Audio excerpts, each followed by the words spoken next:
Hi friends, welcome to anonymous facts. ఈరోజు కొన్ని interesting facts గురించి మనం తెలుసుకుందాం. వీడియోలోకి వెళ్ళే ముందు ఈ క్వశ్చన్స్కి మీకు ఆన్సర్ తెలిస్తే వీడియో చూడకముందే కామెంట్ చేయడానికి ట్రై చేయండి. World's biggest natural flower garden ఎక్కడ ఉంది? ఇందులో టోటల్గా ఎన్ని ఫ్లవర్స్ ఉన్నాయి? రేడియం అండ్ పొలోనియంని కనుక్కున్న సైంటిస్ట్ ఎవరు? గుకేష్ కంటే ముందు అతి చిన్న వయసులో గ్రాండ్ మాస్టర్ అయిన చెస్ ప్లేయర్ ఎవరు? ఏ చేప తలలో ఎక్కువ భాగం కండ్లు ఉంటాయి? ఈ క్వశ్చన్స్కి ఆన్సర్ తెలియకపోతే వీడియో లాస్ట్ వరకు చూడండి, మీకు తెలుస్తాయి. ఇంకా లేట్ చేయకుండా వీడియోలోకి వెళ్ళిపోదాం. Fact number 1. ఇప్పుడు ప్రెజెంట్ ఏఐ ఎలా దూసుకెళ్తుందో మన అందరికీ తెలుసు. మోదీ వాయిస్ సాంగ్స్ నుంచి రష్మిక డీప్ ఫేక్ వీడియో వరకు మొత్తం అంతా ఈ ఏఐ. అయితే ఈ ఏఐ గురించి మనం కొన్ని ఇయర్స్ ముందు మాత్రమే తెలుసుకుందాం.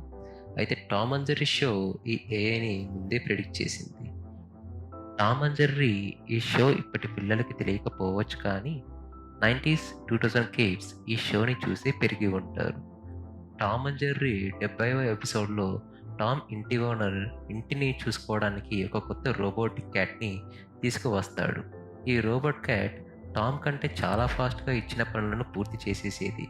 సో దానివల్ల ఆ ఎపిసోడ్లో టామ్ ఇంటి నుంచి వెళ్ళిపోతాడు కూడా. ఈ ఎపిసోడ్ వచ్చి ఇప్పటికీ 60 సంవత్సరాలు అవుతుంది. అంటే 60 ఇయర్స్ ముందే Tom and Jerry show AI మనుషులని ఎలా రీప్లేస్ చేస్తుందో కరెక్ట్గా ప్రెడిక్ట్ చేసింది అని చెప్పచ్చు. కొన్ని స్టాటిస్టిక్స్ ప్రకారం 2030 కల్లా కొన్ని మిలియన్స్ ఆఫ్ జాబ్స్ని ఏఐ రీప్లేస్ చేస్తుంది అంట. Fact number 2. బ్రహ్మానందం. మన తెలుగు సినిమాలని చూసే వాళ్ళకి ఈ పేరు గురించి చెప్పనక్కరలేదు. ఆయన కామెడీ, యాక్టింగ్తో ఎంతగానో ఎంటర్టైన్ చేశారు బ్రహ్మానందం గారు. ఈయన ఫిబ్రవరి 1, 1956లో జన్మించారు. అండ్ ఈయన ఫస్ట్ ఫిలిం వచ్చి పసివాడి ప్రాణం. మన బ్రహ్మానందం గారికి ఎన్నో అవార్డ్స్ వచ్చాయి. అందులో ఒక అద్భుతమైన గిన్నిస్ వరల్డ్ రికార్డ్ కూడా ఉంది. బ్రహ్మానందం గారు తక్కువ వయసులోనే 1000 సినిమాల్లో నటించారు. ఎందుకు గాను Guinness Book of world records వాళ్ళు మన బ్రహ్మానందం గారికి 2010లో ఈ గిన్నిస్ వరల్డ్ రికార్డ్ని ఆయనకు అందించారు. Fact number 3. కొంతమంది ఇళ్లలో గార్డెన్స్ ఉంటాయి. వాళ్ళు ఆబ్వియస్గా అందులో ఫ్లవరింగ్ ప్లాంట్స్ని ఖచ్చితంగా గ్రో చేస్తూ ఉంటారు. ఆ గార్డెన్లో మీరు మహా అంటే ఎన్ని ఫ్లవర్స్ని గ్రో చేస్తారు? 100, 500, మహా అంటే 1000 ఫ్లవర్స్ని గ్రో చేస్తారా? బాక్స్లో కూడా థౌజండ్స్లోనే ఫ్లవర్స్ని గ్రో చేస్తారు.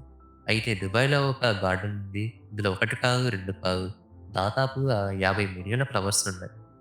టోటల్గా ఈ గార్డెన్లో 250 మిలియన్ల ప్లాంట్స్ ఉన్నాయంట. ఈ గార్డెన్ని 2013లో వ్యాలంటైన్స్ డే రోజు లాంచ్ చేశారు. ఇది 72,000 స్క్వేర్ మీటర్స్ ఉంటుంది. ప్రపంచంలోనే అతి పెద్ద న్యాచురల్ కవర్ గార్డెన్గా నిలిచింది. ఈ ప్రాజెక్ట్ టోటల్ కాస్ట్ వచ్చి 11 మిలియన్లు. ఈ గార్డెన్ వాల్ట్ డిస్నీ కంపెనీతో అగ్రిమెంట్ చేసుకుంది. Minnie Mouse, Goofy, Pluto, Daisy Duck, Donald Duck వంటి ఎన్నో ఫ్లవర్ స్ట్రక్చర్స్ని మనం ఈ గార్డెన్లో చూడొచ్చు. ఈ garden 3 times Guinness Book of World రికార్డ్స్లో కూడా స్థానం దక్కించుకుంది. ప్రపంచంలోనే పెద్ద టోపియరీ ఈ గార్డెన్లోనే ఉంది. అదే మిక్కీ మౌస్ టోపియరీ. టోపియరీ అంటే సింపుల్గా ఏదైనా ప్లాంట్ని అనిమల్స్ కానీ లేదా ఏదైనా షేప్లో కట్ చేస్తూ గ్రో చేయడం. మనం ఇటువంటి స్ట్రక్చర్స్ని బాక్స్లో కూడా చూస్తూ ఉంటాం. ఈ topiary 18 metres height, 35 tons weight ఉంటుంది. Fact number 4. మేరీ క్యూరీ అంటే మనకు గుర్తు వచ్చే పదం రేడియం. ఎస్, రేడియంని కనుక్కున్న సైంటిస్ట్ మేరీ క్యూరీ. గొప్ప గొప్ప సైంటిస్టులలో మేరీ క్యూరీ కూడా ఒకరు. అండ్ మేరీ క్యూరీకి 2 టైమ్స్ నోబెల్ ప్రైజ్ కూడా వచ్చింది. అది కూడా 2 డిఫరెంట్ సైన్సెస్లో. జూన్ 1903లో మేరీ క్యూరీకి మొట్టమొదటిసారి స్పాంటేనియస్ రేడియో యాక్టివిటీని డిస్కవర్ చేసినందుకు హాఫ్ నోబెల్ ప్రైజ్ని గెలుచుకున్నారు. అంటే బెక్వెరెల్ అనే సైంటిస్ట్తో కలిసి ఈ డిస్కవరీ చేశారు. అందుకు హాఫ్ నోబెల్ ప్రైజ్ని అందుకున్నారు. ఈ డిస్కవరీ ఫిజిక్స్కి సంబంధించింది. 1911లో అంటే ఆమెకి ఫస్ట్ నోబెల్ ప్రైజ్ వచ్చిన 8 ఇయర్స్ తర్వాత రేడియో యాక్టివిటీని కనుక్కున్నందుకు సెకండ్ టైం నోబెల్ ప్రైజ్ వచ్చింది. ఇది కెమిస్ట్రీకి సంబంధించింది. 2 డిఫరెంట్ ఫీల్డ్స్లో నోబెల్ ప్రైజ్ని అందుకున్న సైంటిస్టులలో మేరీ క్యూరీ కూడా ఒకరు. అమేజింగ్ కదా! రేడియం, పొలోనియం వంటి ఎలిమెంట్స్‌ని కనుక్కున్నది కూడా మేరీ క్యూరీ గారు. అండ్ మీరు గమనిస్తే ఆమె చేసిన డిస్కవరీస్‌లో అన్నీ కూడా రేడియో యాక్టివిటీకి దగ్గర సంబంధాలు ఉంటాయి. అండ్ మేరీ క్యూరీ ఆమె లైఫ్ అంతా ఈ రేడియో యాక్టివ్ ఎలిమెంట్స్ పైనే పెట్టేవారు. ఆమె పాకెట్స్‌లో రేడియో యాక్టివ్ టెస్ట్ ట్యూబ్స్‌ని పెట్టుకునేవారు. ఆమె ఆఫీస్ డ్రాయర్స్‌లో రేడియో యాక్టివ్ మెటీరియల్స్‌ని స్టోర్ చేసుకునేవారు అంట. ఆమె బాడీని ఎక్స్‌రేస్ గురించి తెలుసుకోకుండానే ఎక్స్‌రేస్‌కి ఎక్స్‌పోజ్ చేసేవారు. అలా మేరీ క్యూరీ అంటే ఖచ్చితంగా రేడియో యాక్టివిటీ ఉంటుంది. తన బాడీ పూర్తిగా రేడియో యాక్టివిటీకి ఎక్స్‌పోజ్ అవ్వడం వల్ల అప్లాస్టిక్ అనీమియా అనే కండిషన్ వచ్చింది. దీనివల్ల ఆమె బాడీలో కొత్త బ్లడ్ సెల్స్ ఫామ్ అవ్వు. మేరీ క్యూరీకి సంబంధించిన ప్రతి వస్తువులో రేడియో యాక్టివిటీ ఉంటుంది అంట. ఆమె 1890లలో రాసుకున్న నోట్బుక్స్ అండ్ పేపర్స్ని టచ్ చేయడం ఇప్పటికీ కూడా చాలా డేంజర్ అంట. ఆమె కిచెన్లో ఉన్న కుక్ బుక్ కూడా హైలీ రేడియో యాక్టివ్. ఫైనల్గా ఆమె 1934లో చనిపోయారు. Fact number 5. భూమిపైన ఎన్నో రకాల ఫిషెస్ ఉన్నాయి. కొన్ని అందంగా ఉంటే మరికొన్ని చాలా భయంకరంగా ఉంటాయి. ఏది ఏమైనా కొన్ని జాతుల ఫిషెస్కి యూనిక్ ఫీచర్స్ ఉంటాయి. అటువంటి ఫిషెస్లో ఒకటి గ్రెనేడియర్ ఫిష్. దీని సైంటిఫిక్ నేమ్ వచ్చి మ్యాక్రోరస్ హోలోట్రైచిస్. ఇది ప్రపంచంలోనే largest I to head ratio ఉన్న ఫిష్. అంటే ఈ ఫిష్ హెడ్లో ఎక్కువ భాగం కళ్ళే ఉంటాయన్నమాట. ఇవి చిలే, జార్జియాలో కనిపిస్తాయి. అంటే ఇవి 80 సెంటీమీటర్ల వరకు పెరుగుతాయి. ఈ జాతుల చేపలు 1 నుండి 4 సెంటీగ్రేడ్ల టెంపరేచర్ని ప్రిఫర్ చేస్తాయి. 200 మీటర్స్ నుంచి 3000 మీటర్స్ డెప్త్ వరకు మనం వీటిని చూడొచ్చు. North Atlantic and Patagonian coast పర్జెంటలాలో ఉన్న మనుషులకి ఈ ఫిషెస్ ఇంపార్టెంట్ ఫుడ్ అన్నమాట. మరి ఈ ఫిషెస్ పై మీ ఒపీనియన్ ఏంటో కింద కమెంట్ చేయండి. Fact number 6. ఇప్పుడు సోషల్ మీడియాలో ఫేస్బుక్లో కావచ్చు, ఇన్స్టాలో కావచ్చు, యూట్యూబ్లో కావచ్చు, ఎక్కడ చూసినా కనిపిస్తున్న పేరు, వినిపిస్తున్న పేరు గుకేష్. 18 ఏళ్ల గుకేష్ దొమ్మరాజు 2024 డిసెంబర్ 12న సింగపూర్లోని ఫిడే వరల్డ్ ఛాంపియన్షిప్లో వరల్డ్ చెస్ ఛాంపియన్గా మారి చరిత్ర సృష్టించాడు.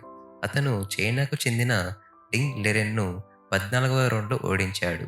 భారతదేశానికి చెందిన గ్రాండ్ మాస్టర్ అయిన గుకేష్ ఇప్పుడు ఈ టైటిల్ను అతి చిన్న వయసులోనే సాధించాడు. గ్యారీ కాస్పరోవ్ను మించిపోయాడు. ఆయన 1985లో 22 ఏళ్ల వయసులో ఈ టైటిల్ని గెలిచాడు. ఈ విక్టరీతో గుకేష్కి 12 కోట్ల రూపాయలు ప్రైజ్ మనీ కూడా దక్కింది. అలాగే అతను ప్రపంచవ్యాప్తంగా ప్రశంసలు అందుకున్నాడు. ప్రధాని మోడీ, రాష్ట్రపతి విశ్వనాథ్ ఆనంద్, సచిన్ టెండూల్కర్, విరాట్ కోహ్లీ, ఆలియా భట్ లాంటి ప్రముఖులు సోషల్ మీడియాలో అతనికి కంగ్రాట్స్ చెప్పారు. గూగుల్ కూడా అతని విక్టరీని దృష్టిలో పెట్టుకొని లోగోని కూడా చేంజ్ చేసింది.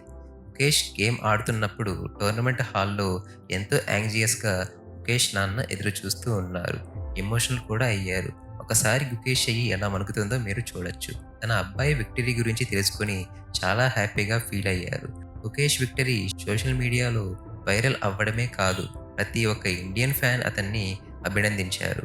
చెన్నైలో 2006 మే 29న జన్మించిన గుకేష్ చిన్నప్పటి నుండి ఎన్నో విజయాలు సాధించాడు.